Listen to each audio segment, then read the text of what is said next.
India की history change कर दी गई हुई है। अब बिलावल साहब रिसेंटली इंडिया गए हैं, तो हमारे शाह महमूद कुरैशी साहब तो वो उड़ जाते हैं उधर से। हमें बिलावल साहब पता है आपका दौरा कितना कामयाब हुआ है। अगर आप चले ही गए हो तो अमन की आशा भी लेके आओ। हमें इंडिया से दोस्ती का हाथ बढ़ाना चाहिए। इंडियन अगर चाहता ही नहीं है, हाथ नहीं मिलाना चाहता, तो फिर क्या करें? आपको किसने कहा कि इंडियन हाथ नहीं मिलाना चाहते हैं? बिलावल साहब ने कुछ अर्सा पहले इंडिया के लिए बड़े हार्ड वर्ड बोले थे और उन्हें अपनी सरजमीन पे उतरने भी दे रहे हैं। प्रोटोकॉल मिला उन्हें उधर। देखिए गुस्सा तो उन्हें भी है। कश्मीर के लोगों के कमेंट्स सुने तो वो कहते हैं हम खुशहाल हैं। अब थोड़ा सा सोचना पड़ेगा कि इंडिया 20-30 साल वाला इंडिया नहीं है। अब इंडिया चेंज हो चुका है। ये इंडिया का वज़ीर आज़म प्राइम मिनिस्टर मोदी साहब, उन्हें तकरीबन 2 टेन्योर अपने वो पूरे करने वाले हैं मोदी साहब ना इस टाइम।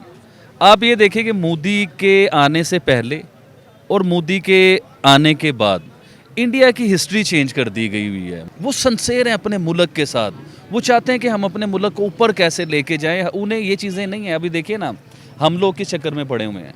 हम लोग इस चक्कर में पड़े हैं बम बना लें, कोई वेपन ख़रीद लें, कोई ऐसी चीज़ कर लें, कोई ऐसा कर लें। मतलब सारा बजट हम इन्हीं चीज़ों पे अपने बजट यूज़ कर ही जा रहे हैं। गाने बना लें, ड्रामे बना लें। मतलब इन्हीं चीज़ों पे हम बजट यूज़ कर रहे हैं। अब इंडिया जो है ना, उसकी पॉलिसीज़ ये नहीं है। वो पढ़े लिखे लोग हैं, जेंटलमैन लोग हैं। पूरी दुनिया में आप देखें इंडियन पढ़े लिखे हैं भाई, पोस्ट पे बैठे हुए हैं हर जगह पे। वो सोचते ही हैं, उनकी सोच ये होती है कि हमने अपने मुल्क को ऊपर कैसे लेके जाना है। अब देखिए सीओ एक लफ्ज़ जो बना है ना, वो इंडिया के, मैंने बड़े इंटरव्यू में ये चीज़ बताई है। सीओ लफ्ज़ बना है इंडिया के लिए। आप किसी भी पोस्ट पे चले जाइए, किसी भी दुनिया के मुल्क में चले जाइए, आपको यकीन मानिए कि बड़ी पोस्ट पे इंडियन ही नज़र आएंगे। सीओ इंडियन, वज़ीर आज़म इंडियन। कई मुल्कों में वज़ीर आज़म भी इंडियन बने हुए हैं।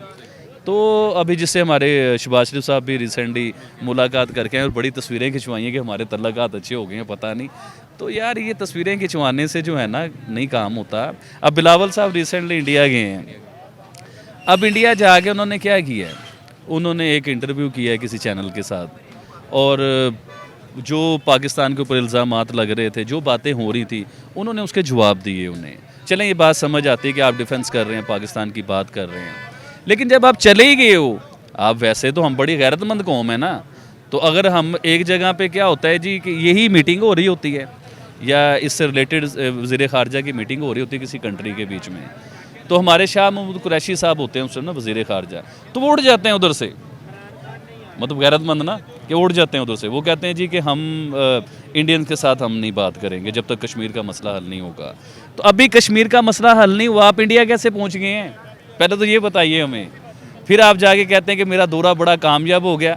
हमें बिलावल साहब पता है आपका दौरा कितना कामयाब हुआ है। हमने उनके जो वज़ीर ख़ारजा है ना, हमने उनकी स्टेटमेंट सुनी है और बड़ी इज़्ज़त से उन्होंने हमारे पाकिस्तान को बड़ी इज़्ज़त दी है, आपको भी बड़ी इज़्ज़त दी है। तो आपको चाहिए और इज़्ज़तदार बन जाएं, कोशिश करें कि हमारे मुल्क को ऊपर कैसे लेके जाना है। मेरे ख्याल से आपको ये सोचना चाहिए। इंडिया जाएं, अगर आप चले ही गए हो तो कोई अच्छा काम भी करके आओ ना यार, कोई अमन की आशा भी लेके आओ, कोई ऐसा उन्हें मैसेज दो, उन्हें जाके। क्या हाथ तो बांध के से पेश किए ना। और नहीं सर, ये नहीं होता, ये क्या बात कर दी। अमन की आशा ये होती है कि आप इंडिया गए, आपने इंटरव्यू किया, इंटरव्यू में कहीं कोई ऐसी जगह पे लचक दिखानी चाहिए थी आपको कि मैं इंडिया में आया हूँ, तो मैं पाकिस्तान से चाहता हूँ कि इंडिया के रिलेशन बेहतर हों। पूरी दुनिया के जो मुसलमान हैं उनके रिलेशन हिंदुस्तान से अच्छे हैं, हिंदुओं से बहुत अच्छे हैं। और हम भी तो मुसलमान हैं ना दुनिया के, हमारे रिलेशन इंडिया के साथ अच्छे नहीं हैं। हमसाए हैं ना। हम हमसाए हैं और एक ही जगह से निकले हैं, एक ही ज़मीन में से बंटवारा हुआ, एक ही लोग हैं, एक ही कल्चर है, एक जैसी बातें, एक जैसी मूवीज़ हैं। एक इंसान जो रात को कमाता है तकरीबन 1000 या 1500 रुपये कमाता है, अब वो 500 रुपये की तो सिर्फ ही आलू प्याज टमाटर घर लेके जा रहा है, और फिर उसके बाद उसने बिजली का बिल भी देना है, घर का किराया भी देना है, बच्चों का दूध भी करना है, बच्चों की फ़ीसें भी देनी है। कैसे मैनेज करेगा वो?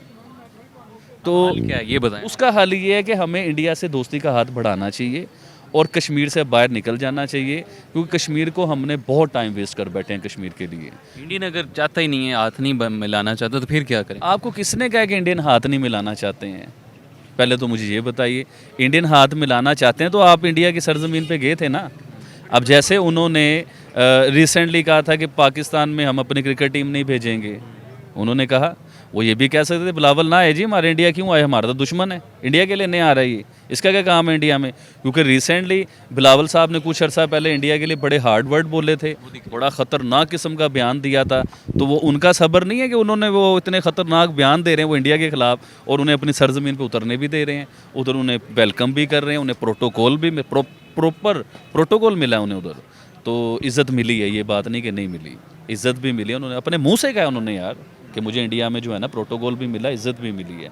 इसका मतलब ये है कि वो आपसे रिलेशन अच्छा करना चाहते थे। देखिए बड़ा जो होता है ना, बड़ा भाई जो घर का बड़ा होता है वो हम अपने हमें दावे में होता है, वो उसकी कोशिश ये होती है कि छोटा आके मुझसे सॉरी करे, होता है ये होता है। अब आप छोटे भाई हो, ये तो आप मानोगे, मानना पड़ेगा कि इंडिया आपका बड़ा भाई है। पूछें कैसे बड़ा भाई है, क्योंकि वो आपके पाकिस्तान से कई गुना बड़ा है, तो आपको मानना चाहिए बड़ा भाई है। अगर आप छोटे भाई थे, आप इंडिया चले गए थे, तो आपको कोई अच्छा सा अमन का पैगाम, को प्यारा सा पैगाम उधर, जैसे मीडिया से आपने बात की थी, शायद उस पैगाम से, देखिए गुस्सा तो उन्हें भी है, गुस्सा आपको भी है, गुस्सा दोनों तरफ है। वो कहते हैं हमारे लोगों को मार दिया, वो कहते हैं हमारे लोगों को मार दिया, दोनों तरफ यही डायलॉग सुनते आ रहे हैं हम बचपन से। अगर हम कश्मीर के लोगों के कमेंट सुने तो वो कहते हैं हम खुशहाल हैं, हमें तो कोई प्रॉब्लम ही नहीं है, हमें तो कोई मसला ही नहीं है। पाकिस्तानी टीवी ऐसे दिखाता है। अब आप कभी, इंडिया का कश्मीर इतना डेवलप हो चुका हुआ है सर, उधर ब्रिज आप देख लीजिए, उधर की सड़कें आप देख लीजिए, उधर के स्कूल देख लें, उधर के कॉलेजेस देख लीजिए, उधर के हॉस्पिटल देख लीजिए, उधर की इवन के जो बसें चल रही हैं ना, आप बसें देखो तो आप हैरान हो। जो भाईजान G20 का इजलास कश्मीर में होने वाला है, G20 का, G20 क्या है, दुनिया की 20 बड़ी ताकतें, वो इजलास जो है ना, बड़ा इजलास कश्मीर में होने वाला है।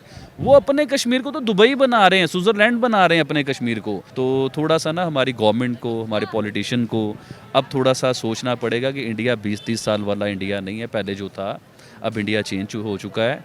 तो उससे दोस्ती करने में आपका ही फ़ायदा है। आप दोस्ती करोगे, आपके मुल्क में जो आम चीज़ें खाने पीने की सस्ती होती जाएंगी, कोई भी गवर्नमेंट हो, देखो उसे इस चीज़ का बेनिफिट तो मिलेगा ना। वो मुझे लफ्ज़ नहीं बन रहा कि मैं क्या कहूँ, कि आप समझे कुछ देर के लिए हैंगओवर हो गया हुआ था कि ऐसी आउटस्टैंडिंग प्रोडक्ट, ऐसी आउटस्टैंडिंग प्रोडक्ट। अच्छा, अब हमारी बदनसीबी चेक कीजिए, हम पाकिस्तानी हैं ना, तो हमारी बदनसीबी भी हैं कई जगहों पे। सबसे बड़ी बदनसीबी ये है कि हमारे पास डॉलर पहुंचा हुआ है 300 रुपये पे, इंडियन करेंसी हमारे से 3.5 रुपये आगे चली गई हुई है कि इंडियन वही चीज़ 2000, 2500, 3000 में रिटेल में पहन लेते होंगे वो लोग, और हम लोग वही चीज़ 20,000, 18,000 रुपये में वो चीज़ अवेल करेंगे। तो ये हम अनलकी नहीं है। हाफिज़ साहब बहुत शुक्रिया, आपने बड़ी अच्छी बातें की, और वक्त जो है वो अख्ताम को पहुँच रहा है। अभी भी और नेक्स्ट टाइम इंशाल्लाह आपके पास आएंगे। Once again thank you so much.